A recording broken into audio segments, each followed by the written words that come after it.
The Biden economy is upon us. I mean, the Democratic economy is upon us. The Republican economy is upon us. It's all their fault. It's really what it comes down to. Antichrist economy is upon us. And his ruin. Pastor Toby Chalk knocks on the water boy. It's good to be with you this evening on Cross Politics. Stay around. We got Canadian Pastor Jacob Reaume coming up with the new documentary Antichrist and his ruin, and also going to talk about their conference Church at War. Yeah. That's going on. You're speaking at. I'm speaking at in November. And does Canada let you in? If you don't get tackled by the RCMP. So supposedly the vax mandate is supposed to be done by September 30th. So be praying for that.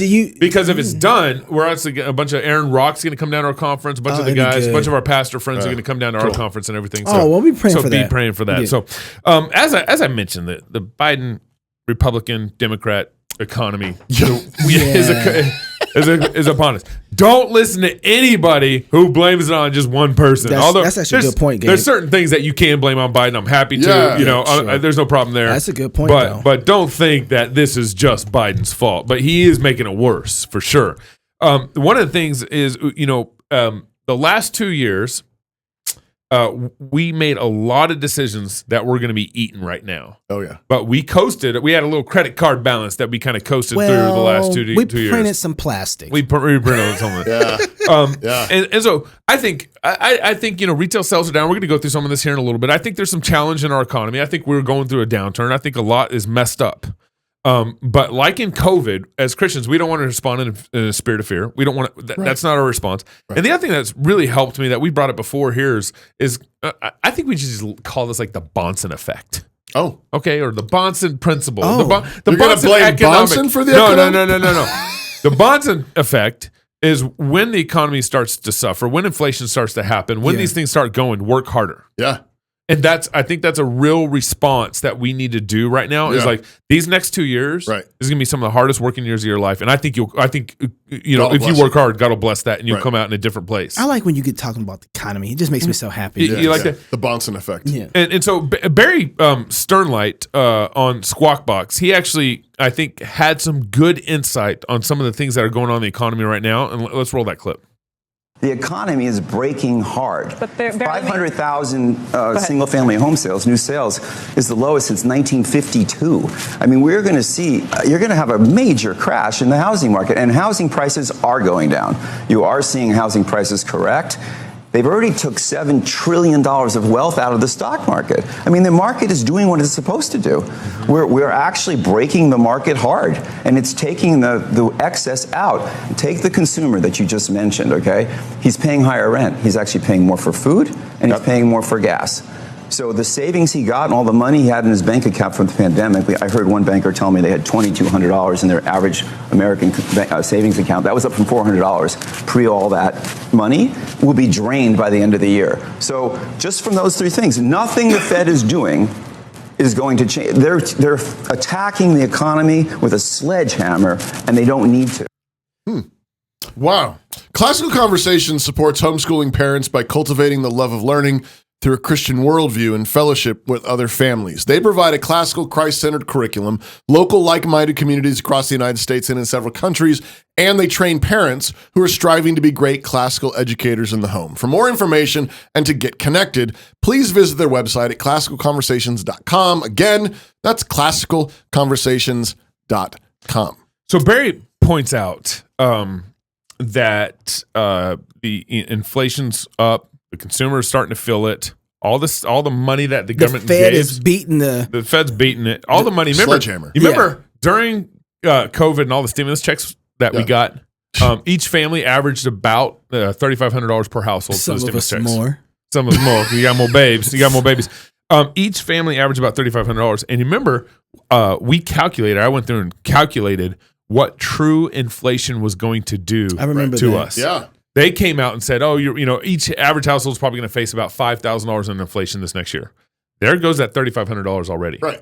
But the more real inflation numbers are probably each household is going to be anywhere from $10,000 to $20,000 in inflation. Wow. That's the true expenses that each household's going to face. So what's the Bonson effect? And so the Bonson effect is when inflation encouraging. hits, work harder. Work harder. Work harder. Right, because it makes sense because remember, I mean, you don't have enough goods and services with the money that's been printed. Yeah. But if you're working harder, you're actually creating more goods and services. You're actually backfilling the problem. Yep. And I think if you think about this, maybe we can call it the Bonson-Gilder effect, because George Gilder is going to be speaking at our conference. That's fair. One of the things he taught me years ago, I think it's in Knowledge and Power, the end of Knowledge and Power. He says that free markets are gift-giving markets. They're fundamentally, if you understand free market rightly, it means that you are a giver of gifts and services, goods and services. You're giving to the world. And what you charge is really just you're charging a gratitude that then allows you to keep giving more. Yeah, that's right. But I think it's the same. Like somebody could say, "Why would I work harder, Gabe?" When the government keeps printing billions and gazillions of dollars, making my work worth less. Yeah. And the answer is because we're Christians. Yep, that's right. We're called to give.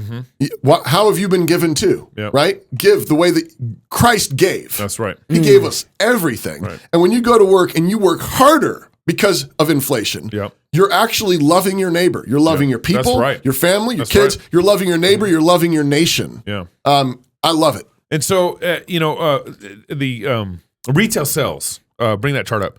Retail sales, this is just kind of just looking at it dipped big time. You see that back in that must have been like November 2021 or something. That was the last major dip happened. Right. And then it went up kind of during the Christmas area. Yeah, it's November 21. It looks like November to me, not Christmas. Yeah, right before. December. Probably right before. And then you had January there, 2.7 or that to me that looks like Christmas. Can you account that for like, I don't know, people saying, everything's on sale now because we didn't buy and they have to get rid of it, so we bought more. Well, and also remember what got passed that month? No. The last Republican inflation stimulus. Okay. So more money came. So it worked. More money came, right? And then as of July 2022, look at that. This is retail sales. Yeah. It dropped down into the negative, and then it barely rose in August. And my guess is that's because school started back in session. Kids closed. Everybody had to buy stuff and all that stuff. Right. So can you look? So retail sales are not looking good. Right.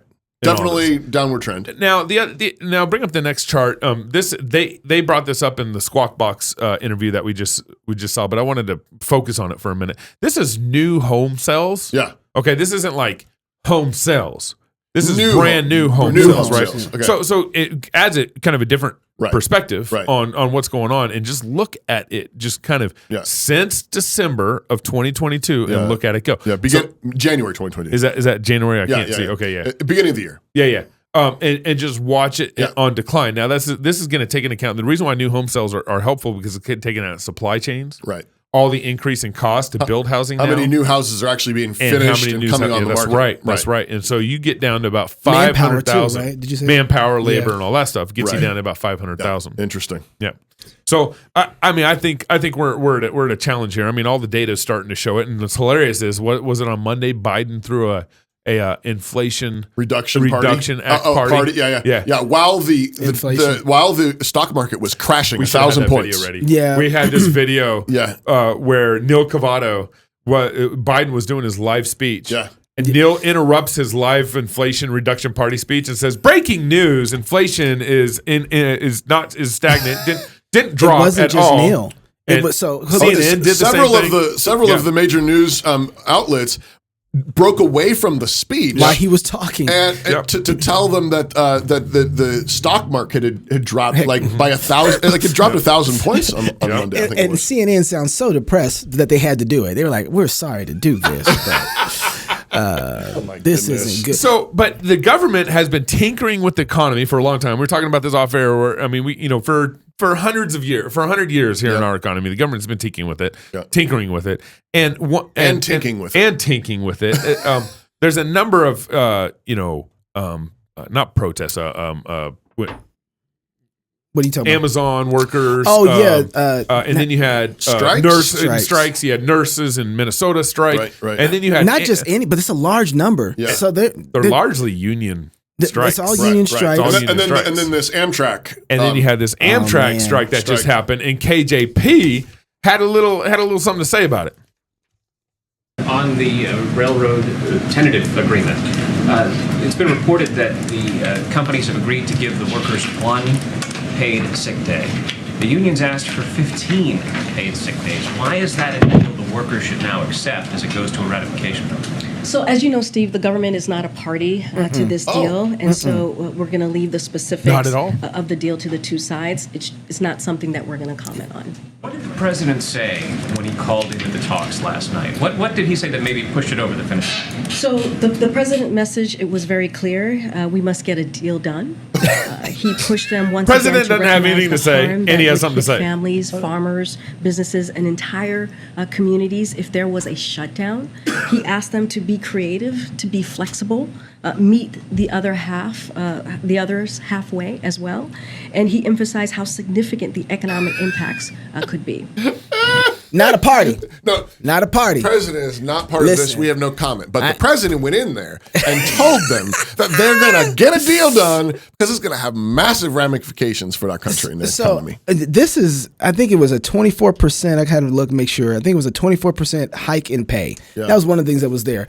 Okay, so And when the article also said that president was involved in hourly yeah, it says on an hourly basis. the White House staff were involved in the talks on an hourly basis. I got a question. White House, yes, sir.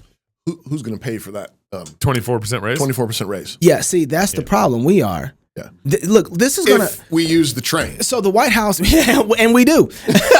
Well, the White House is saying, "Hey, this is really going to hurt the economy," but the truth is, it's going to hurt one way or the other. Right. But this way, what has happened that says, "Oh, we can afford to give this 24% to the employee"? Nothing. The value of the product has went up. Right. We haven't decided. Oh, yeah, we should pay more. No, they're going to put that burden on us. Let's just connect the dots real quick because you might say, "Well, I've never used Amtrak." Right. Exactly. You buy stuff though that uses Amtrak. You heard what they said, right? Right. Water. Yeah, water. Thank you. So we're going to pay for this raise. That's right. Yeah, we are. We're paying for it through the goods and services that we buy. Yep. Those companies that sell them that need to use Amtrak to deliver their goods and those goods. That's right. Everything's got to go up. They're going to pay for it. And there's no new value that's entered right. into the equation to pay for more. So this is a quasi-socialistic move. Yeah. And that's why this is actually why all the union, all these strikes are union strikes because they see the power play here. They see that President Biden needs to get reelected in November. Let's negotiate now. That's right. And he needs this because I mean everything's already tanking with Biden's policies. And they know that there's optics involved in the elections. Yep. And if the train workers go on strike and look bad for us in November. And the supply chain gets busted up like it would, Yep.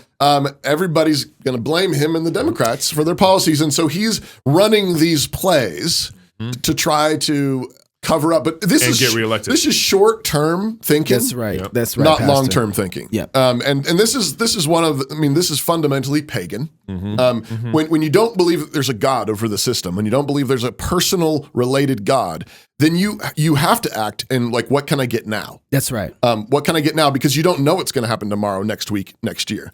But when you know that God created the world and He runs it, that's when you begin to you be willing to take personal sacrifices, pain now, suffer now for the good that's going to come. And that's true in economics. It's true in family life. It's true in marriage. You deal with the sin you got to deal with now. That's right. Deal with the problem you got to deal with now. If you deal with it right, God will bless it, and down the road there'll be great fruit. Enough said on that. Nobody thinks that we'll get out of this if it's a little suffering. Yeah, we can do better on the other side of that suffering, though, than we can do right now. Right. All right, Jacob Reaume's coming up next on Cross Politic. You don't want to miss this segment. What's going on in Canada? We're about to find out in this new film that he has. More on Cross Politic. Hi, I'm Robert Borton, CEO of Classical Conversations, the world's largest classical Christian homeschooling community. I'm launching a new podcast, Refining Rhetoric.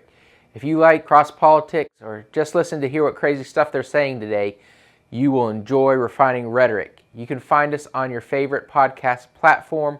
I practice the 15 tools of learning by interviewing great guests, looking at current events, and talking about cryptocurrency.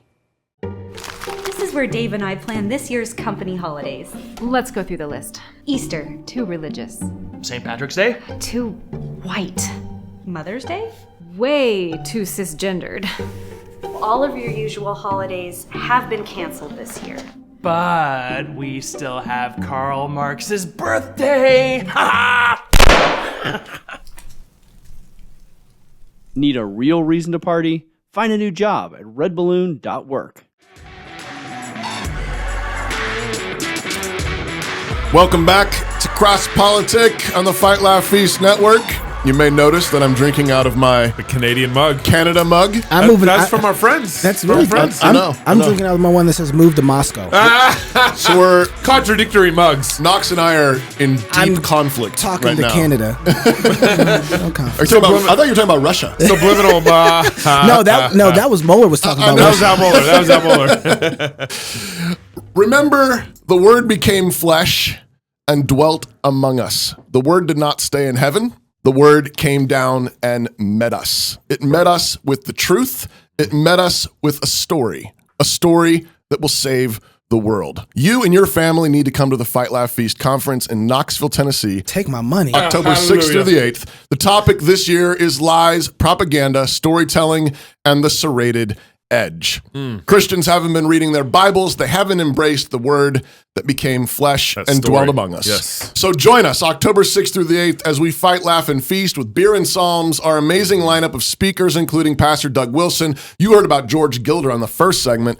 I'll be speaking, Ben Merkel, Jared Longshore, and more. And we got jumpy castles for the kids, so please bring them along. Families are most welcome. Sign up to attend with you and yours or become a vendor at fightlaughfeast.com. And if you can't attend in person, join up to be a club member, and we'll stream live all our content for club members. Yeah. So sign up to be a club member. Excited for this new doc.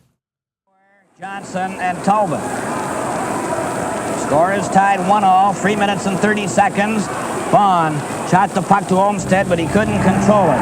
Plant out of his net to Johnson, to Moore, who deflects it out to center ice. Stewart of the Leafs failed to trap it. What sport is that? Richard goes to the corner at Leaf territory. He centered it right in front. Bonin tried to get his shot. It was a weak one, and Bauer covered up. Then Brewer takes Henri Richard over to the net, and Henri Richard didn't like that. No place for the state in the bedrooms of the nation. When it becomes public, this is a different matter. The small fringe minority holding unacceptable views. Pastor James Coates was arrested and sent to prison a couple of weeks ago in Canada. Are you Canadian? I am Canadian, yes. So you grew up in the country. Do you recognize it now?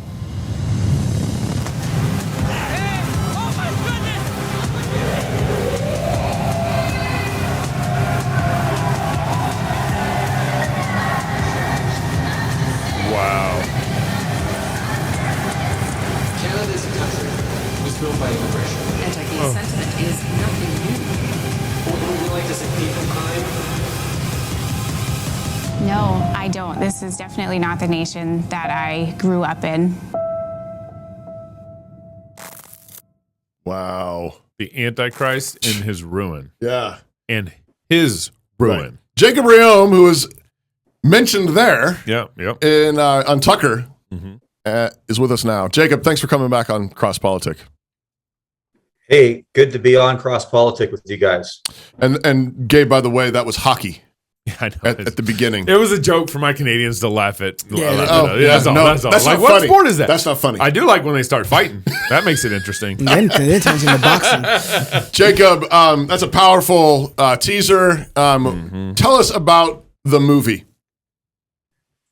So we are producing a movie called Antichrist and His Ruin. It's a documentary that is going to distill some of the teachings of John Bunyan's book of Antichrist and His Ruin, and then make direct application to our Canadian context that we've been dealing with in the last couple of years. Yeah. And then with that, we're tracing Canadian history to, explain and provide the narrative as to why we ended up in the place that we did. Wow. And going back to about the 50s and 60s, the seeds were laid before then, but significant events occurred politically and socially in the 50s and 60s that led to basically gutting us of our historic liberties as Canadians. What happened in the 50s and 60s? Can you tell us that? I mean, without giving away. That gave you COVID? Well, there was an intentional shift away from essentially a Christian identity as a country. And so, I mean, you guys have talked a lot about a mere Christendom, and if there was in one sense, we were that. You had English Protestants and you had French Catholics, and the dominant culture was the English Protestant culture, who tolerated the French Catholics in Quebec and gave them their own freedom there to operate as they desire to and build their own society. And then in English Canada, Anglicans and Presbyterians and Baptists and Methodists and Congregationalists seemed to get along and built a beautiful country. But then there was an intentional switch in the 60s and 70s. It really came to the public to the public attention in 1966 and 67 with Pierre Elliott Trudeau being elected as prime minister, and then the exposition in Montreal, where we switched from a Christian identity as a nation to an officially a multicultural nation. And I think that, I don't know if all the Canadian people realized it at the time. A lot of them did, but certainly many didn't. They just thought that would be a lot of good food at community events. You know, we'll have Chinese food and Italian food, and who's going to complain about that? Nobody. But essentially what it did is it put all cultures on par with each other. So now you have Canadian culture, or Christian culture is equal to Islamic culture, is equal to Buddhist culture, is equal to communist culture, is equal to trans culture. Right. And here we are in 2020, and this has come to full fruition, to the point where we made a constitutional appeal for all the fines and charges that our church had last spring, and the judge in her explanation, the province or the court ruled against us, and they ruled in favor of the government. And the judge ruled, as she said, in a multicultural society, the state's role is basically to balance the competing rights and interests. Right. And that's right in the court documents. And so the courts see themselves as balancing the citizens' interests, as opposed to what we would have been historically as the Canadian people, upholding the supremacy of God's law. Although we never did it perfectly, there was certainly a legitimate attempt to do so, I believe. When it's, and just note here, when you attempt that polytheistic, pluralistic society, balance, the state becomes God. Right. That's exactly what happened in Canada. And the state perceives it was a trick, right? Right. And so everyone's like, oh, we're going to be more tolerant of all the peoples in the world. But it was a trick for the state now to set itself up as the ultimate lawgiver, is superior to God and Christ. And we're seeing this come through in many ways. I detected it, and several of us detected it even before the COVID times, but we saw the most extreme manifestation of it during the COVID times. Yeah, I mean, you have to have an arbiter. You have to have an absolute arbiter. If it's not Christ, then it's the state. Yeah. Jacob, one of the things that I'm noticing that people are like, they hear what you're saying, but they're like, how do you live together with other people then if Christianity's up here and everybody else is somewhere down here? This has to be just as equal in order for us to be able to live together, because not everybody's going to be a Christian. So how is it that Christianity gets to take the high road and everybody else has to take the low road? You racist? Well, you bigot? You bigot? Well, I think if Christ is proclaimed as supreme and he's held to be supreme, his law will met out justice perfectly, or at least humanly speaking, we will attempt to do so perfectly. So I think those who might be minorities among us would actually have a more prosperous environment in which to live, and a more secure environment in which to live, if their actual God-given biblical rights were being upheld: rights to private property, rights to free enterprise, rights to life. And so, for example, during the lockdowns, really, who suffered the most? Well, it was the small business owners, and many of them are immigrants who come here to start little restaurants, to start variety stores and own gas stations. And these were, and they don't have savings. And so these were people that would have suffered, and they live in some of the most expensive cities in the country, like Toronto or Vancouver.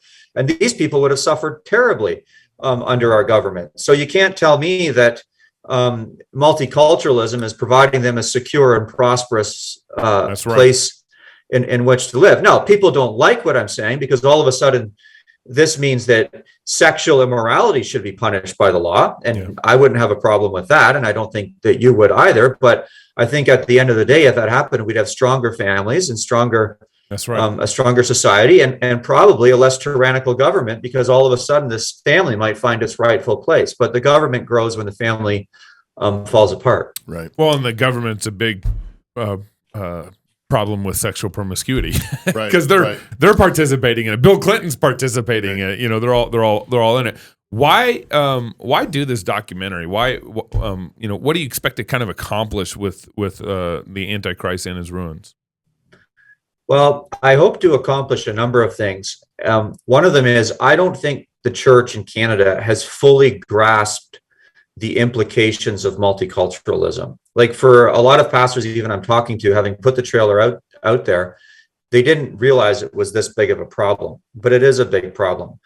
Another thing that I'm hoping to do is to show, okay, look, what John Bunyan dealt with in the 17th century, there's not a one-to-one correlation, but he was dealing with the same beast, but it's the same beast in a different form. And in fact, his editor, as he introduces the book of Antichrist and his ruin, his editor actually predicted, now that the Antichrist government was taken out of England and the Glorious Revolution happened in 1688, and they never had any religious, or at least to that degree, religious persecution again. And we inherited their rights as Canadians, as Anglo-speaking people, English-speaking people. Right. But his editor predicted that the day would come when rationalism would find its full fruition in a new Antichrist government. Wow. And he's going to take on a completely different form. And that's what's happened here. Right. We are seeing an Antichrist government emerge. So I'm trying to draw a historical link. Who are the true nonconformists? Who are the true Puritans today? Yeah. And then beyond that, I would like to see those who did suffer in this country over these last few years vindicated in the eyes of the public. And I would like to see them inspire and galvanize a future generation. So there's a lot of young men considering the ministry, and there's a lot of people looking on. The official leaders of the evangelical movement in Canada have been, for the most part, pathetic, but now they're paying attention to people who did suffer, and they're listening to what we have to say. And I want to galvanize a generation, a church in this country that's going to learn how to deal with Antichrist. No. Really quickly, and we're about the end of the segment here, but I want to give you a chance to plug your conference. Yep. What's the conference that you're doing, and is that related to this project? Right. We're hosting a conference in November, and it's 17th, 18th, and 19th of November, and it's called The Church at War. We're going to premiere the documentary at the conference. There's a number of us speaking at it. I'll be speaking at it. James Coates is speaking, Tim Stevens is speaking, Steve Richardson is speaking, Aaron Rock will be there leading an elder training event. And I hope Gabe can join us if they let him up into our Canadian Northlands here. I just want to know, why only Gabe? Yeah, how did he got arrested? I mean, because here's why we want to have only one of you. We don't want to have three of you because we want to isolate Gabe and roast him for your tranny comments a few weeks ago, and we don't want anybody to defend him. Okay, never mind. It was nice knowing you, Gabe. We're clipping that. Hey, Jacob, where can people watch the film at when it comes out? Where can people go to check the film out? Okay, they go to antichristdocumentary.com, and we'll have more information there. All right. And I'll just encourage, if you got money to help support it, there's some wrap-up funds that need to happen. There's a donation button there or something like that? Yep. Okay. All right. Always appreciate you, Jacob. And we're going to... Backstage? We got backstage? Can you come backstage with us for a few minutes? You got some more time? Sure. All right, that's be awesome. All right. Well, you know where you're going if you have a club membership. I'll meet you there. If you're single, get married. If you're married, have you some kids. And if you have kids, go baptize them. Until tomorrow, love God with all your heart, soul, mind, and strength. Love your neighbor as yourself. Go fight, laugh, and feast. This is Cross Politic. Bye, Gabe. About those tranny Baptists, Jacob. Home. It's where you build your legacy, where traditions are started, seeds are planted, meals are shared, and stories are told. We are Chris and Natalie Carpenter, owners of Story Real Estate, and our team of top agents helps people find homes in Moscow, Idaho, and around the country. Have you thought about a move? Contact us to get connected with a top agent who shares your values and puts your family first. Or reach out to us about our Moscow relocation guide. Wherever you're looking to go, we can help you find home. Call us at Story Real Estate or visit us at storyrealestate.com and start building your legacy. Meet Big Ed. He has a tax-funded taste for children. Big Ed knows that the best grooming starts early. He has a plan for your preschoolers, a plan to gender confuse your grade schoolers, But if you think his grooming stops there, you have not been paying attention.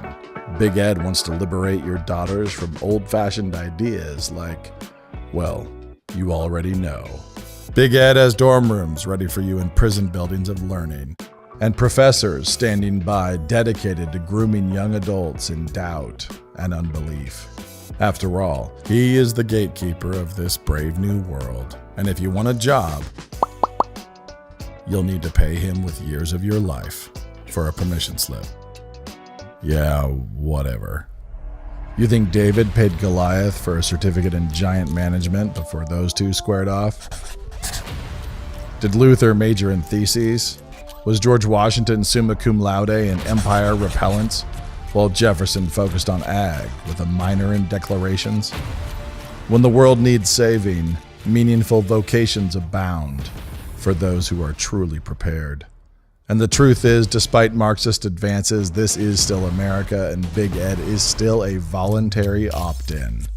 So don't. Not at any level. Not preschool, not middle school, not college. It isn't complicated. When Big Ed offers you free candy, stay away. You'll thank us later. We know it's crazy, but run with us here. Men and women were created in the image of God. You don't need a government certificate of faux learning for personal validation or permission to work. You were born with divine permission to pursue knowledge and understanding, truth, goodness, and beauty. And at New St. Andrews College, we are committed to helping students do just that to their fullest potential.